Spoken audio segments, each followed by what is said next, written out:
सरकार आहे, शिंदे सरकार आणि भाजप सरकार त्यांनी हा दबाव माझ्यावर टाकलेला आहे, पण दबावाला आम्ही काही भीक घालत नाहीये.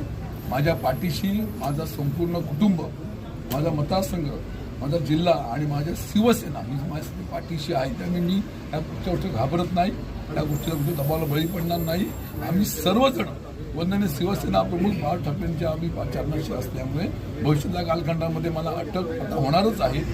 उद्या जेलमध्ये गेलो तर माझ्या मुखामध्ये शिवसेना उद्धव बाळासाहेब ठाकरे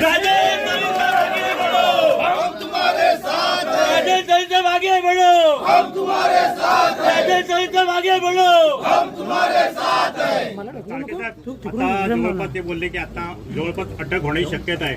काय शिवसेनेची भूमिका असेल? शिवसेनेची भूमिका, शिवसेना निश्चितपणे या गोष्टीचा निषेध करते आणि शिवसेना या जिल्ह्यामध्ये शांत बसणार नाही, याचे परिणाम निश्चितपणे सरकारला दिसून येतील.